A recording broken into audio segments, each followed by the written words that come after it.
Bienvenue mesdames et messieurs dans votre émission Vivre les réalités du ciel sur la terre.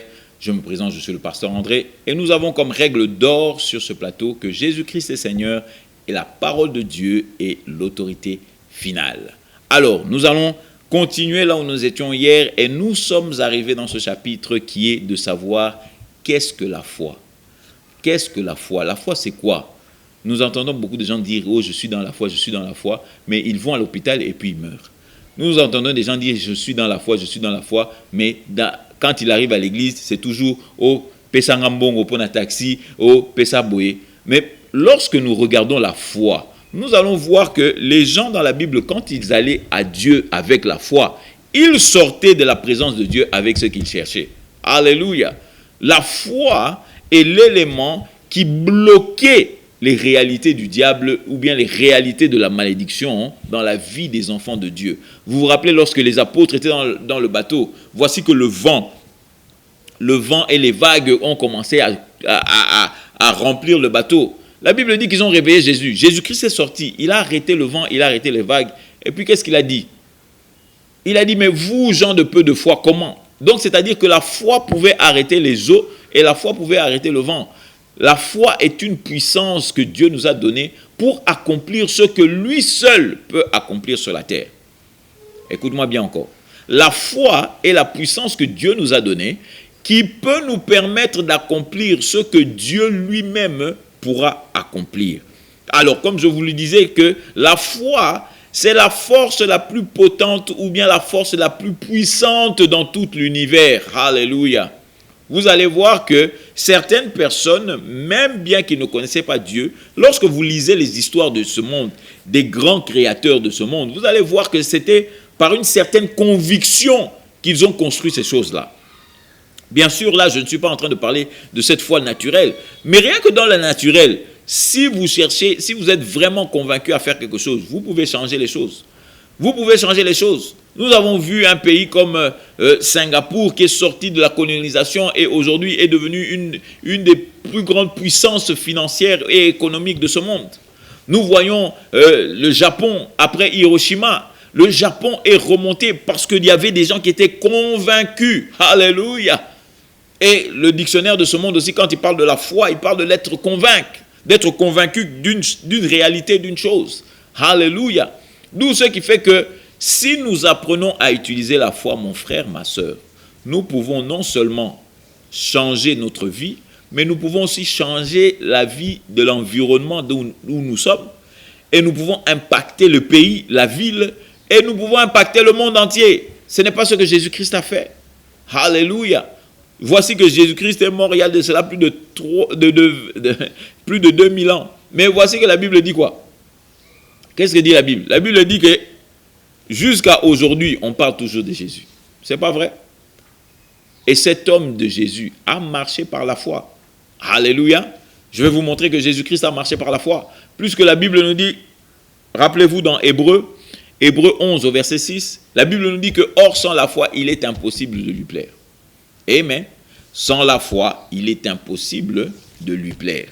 Allez, je vais vous montrer quelque chose ici. Maintenant, allez dans... Bon, je crois qu'on peut même trouver ça dans Matthieu. Alléluia. Alléluia, alléluia. Alors, Matthieu au verset 4, n'oubliez pas, bloc-notes, bic, Bible en papier. Alléluia. Nous allons aller, nous sommes des étudiants de la parole. Alors, regardez ceci. Matthieu 9, au verset 16, et la Bible dit ceci.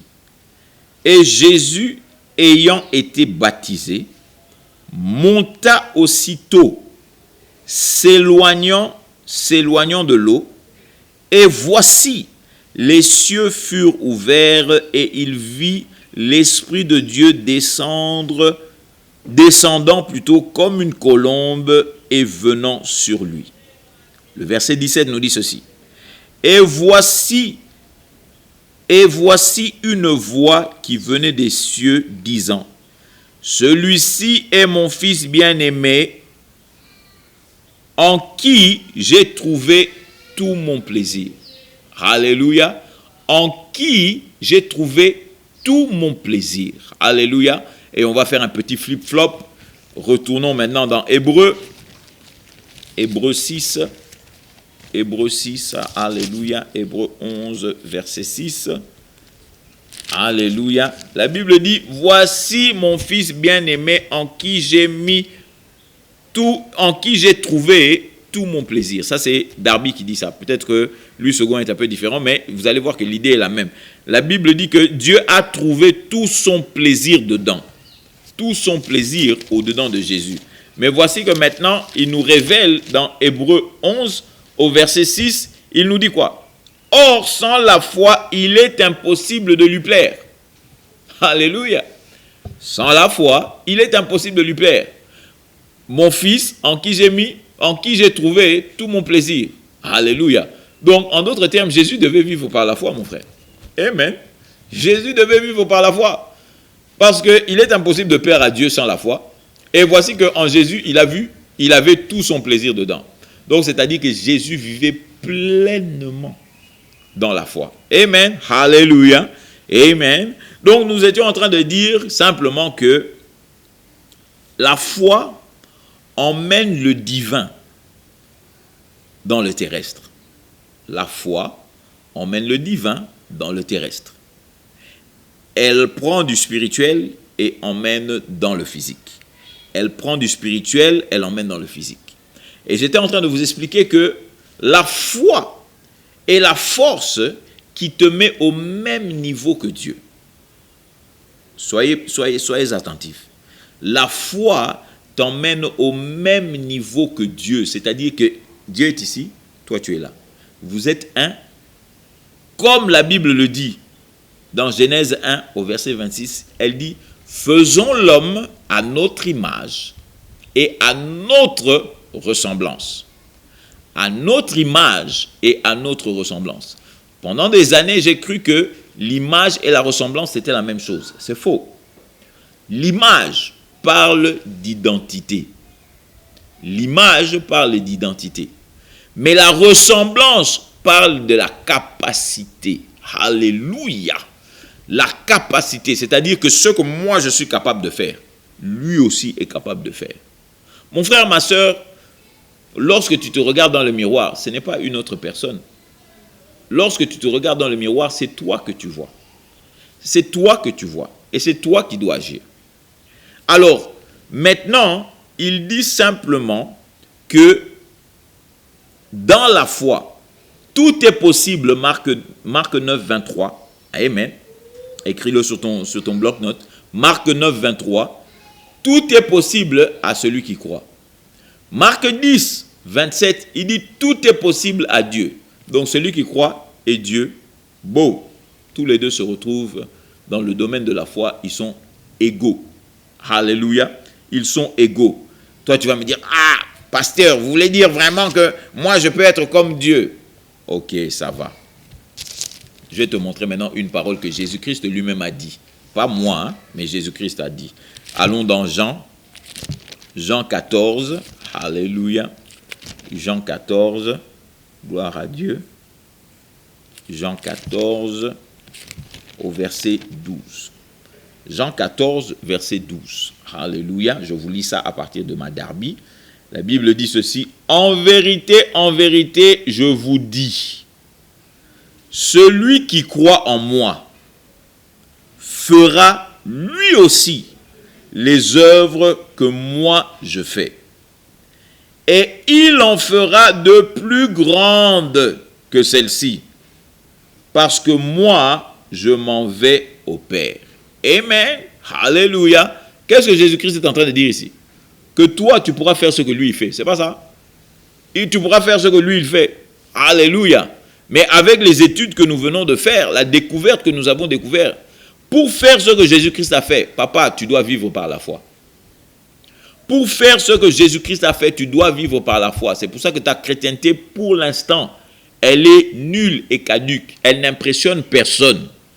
Pourquoi elle n'impressionne personne? Parce que tu ne la vis pas dans la foi. C'est dans la foi que ce verset trouvera son sens. Il dit, celui qui croit en moi fera lui aussi les mêmes choses que moi je fais. Alléluia. Les mêmes œuvres que moi je fais. Donc Jésus-Christ est en train de dire que, papa, dans le domaine de la foi, toi et moi, on est les mêmes. Toi et moi, on est les mêmes. Il faut que tu crois. Si tu crois en moi, tu es capable de faire les choses que moi, je fais. Alléluia. Donc, en d'autres mots, la foi nous rend supérieurs. Écoute-moi bien, la foi nous rend supérieurs au système de ce monde. Nous avons parlé de ça lorsque nous avons parlé d'une vie victorieuse. La Bible dit tout ce qui est né de Dieu est victorieux du monde. Et c'est ici la victoire qui a vaincu le monde. Alléluia, c'est ici notre foi. Amen. Donc notre foi a déjà vaincu le système du monde. En d'autres termes, la foi nous rend supérieurs au système de ce monde. Alléluia. La foi nous rend supérieurs aux lois naturelles. La loi de la foi, c'est une loi surnaturelle. Et cette loi surnaturelle est au-dessus des lois de la nature. Alléluia. C'est pour ça que vous allez voir que Moïse, bien qu'il avait 120 ans, la Bible dit que ses yeux n'étaient pas affectés. Non seulement ses yeux n'étaient pas affectés, mais la Bible dit aussi que ses yeux n'étaient pas affaiblis. Alléluia. Si ça, ce n'est pas surnaturel, en tout cas, je ne sais pas. Un monsieur de 120 ans qui n'a pas besoin de porter des lunettes, et non seulement il n'a pas besoin de porter des lunettes, mais qui va mourir au-dessus de la montagne. Pas en bas, mais au sommet. Alléluia. Ça c'est une force surnaturelle, papa. Donc, la Bible nous dit clairement que la Bible nous montre que la foi nous rend supérieurs au système de ce monde. Alléluia. Amen. Donc, il faut comprendre que la foi n'est pas simplement un petit principe ou bien un sujet dans l'église. Aujourd'hui, nous allons apprendre la foi. Mon frère, la foi, c'est une vie. Amen. Oh, on va faire un séminaire sur la foi. Papa, la foi, ce n'est pas un séminaire. La foi, c'est une vie. Le juste vivra par la foi. Donc, il n'y a pas un seul jour que Dieu a programmé que tu dois vivre sans la foi. Ou bien tu dois attendre seulement quand le pasteur va prêcher la foi dans l'église. Non. La foi, c'est l'élément avec lequel tu dois vivre. C'est l'élément qui fera sortir les choses spirituelles pour les emmener dans le naturel. C'est l'élément qui te fera voir la réalité du ciel sur la terre. Alléluia. Maintenant, ma question à poser, c'est que si la foi est si puissante et que la foi est si grande, pourquoi est-ce que les chrétiens sont faibles? Alléluia. Si la foi peut emmener, faire bouger les montagnes, alors pourquoi est-ce que les chrétiens sont faibles? En d'autres termes, surtout les chrétiens de mon pays. Comment se fait-il que nous puissions être si nombreux à invoquer le Dieu vivant, mais nous sommes improductifs à un très haut niveau? Aujourd'hui, si tu poses la question aux chrétiens, les chrétiens vont te dire que non, Tozolu Kamoussala, nous cherchons du travail. Mais tu as la puissance de Dieu au-dedans de toi et tu veux me dire que tu ne peux pas créer un travail? Tu as la générosité, donc c'est-à-dire que le Dieu créateur du ciel et de la terre habite au-dedans de toi. Et tu es incapable de trouver un travail qui te paiera même 500 francs par jour? Non, mon frère, non, ma soeur. Vous allez voir qu'en réalité, ce que nous appelons foi n'est pas la foi du tout. Je vous ai démontré ce qu'était la foi, papa. Ce n'est pas le simple fait de crier que j'ai la foi, que tu as la foi. La foi, elle est tangible. C'est-à-dire que tu peux la tenir comme ça. La foi, elle est réelle. Papa, si tu as la foi, tu dois avoir des preuves. Tu dois avoir des preuves. Tu dois être capable de dire, tu vois cette voiture là-bas, c'est la foi qui m'a donné ça. Tu vois cette maison là-bas, c'est la foi qui m'a donné ça. Tu vois même la femme que j'ai épousée là, c'est la foi qui m'a donné ça. Tu vois les enfants que j'ai là, c'est la foi qui m'a donné ça. Donc, tu dois être pleinement conscient que c'est la foi qui donne toutes ces choses et que la foi, elle est réelle. Alléluia. Alors, voici que notre temps arrive encore vers sa fin, mais ne vous en faites pas. Nous continuerons dans ce sujet de la foi parce qu'il est très important que vous compreniez que la vie de victoire ne peut pas être vécue sans la foi. Alléluia. Mais avant toute chose, il faut comprendre que tout commence à partir de la nouvelle naissance. Tout commence à partir du moment où tu acceptes Jésus-Christ comme Seigneur et Sauveur. Alors je veux prendre ce temps qui m'est réparti pour te dire comment tu peux recevoir Jésus-Christ. Et la Bible est claire. La Bible dit, si tu confesses Jésus comme Seigneur et que tu crois dans ton cœur que Dieu l'a ressuscité d'entre les morts, tu seras sauvé. Alléluia. Alors je veux simplement que tu répètes après moi, mon frère, ma soeur. Seigneur des armées, j'ai entendu ta parole aujourd'hui.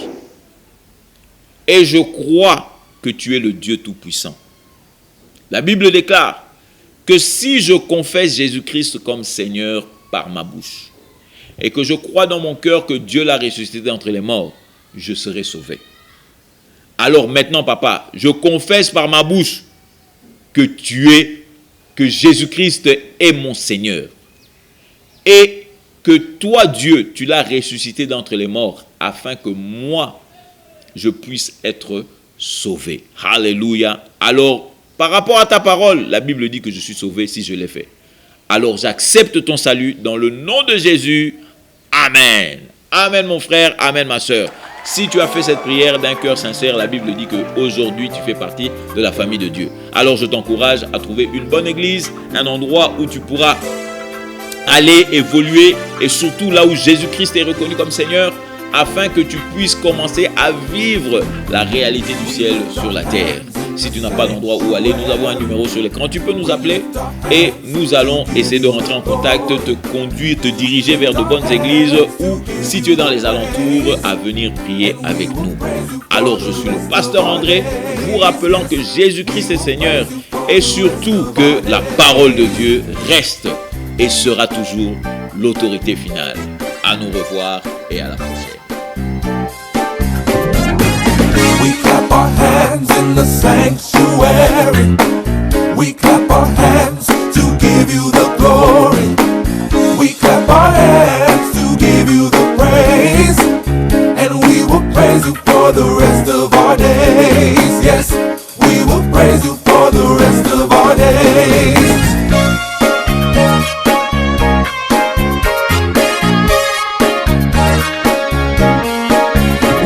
A song in the sanctuary. We sing a song to give you the glory.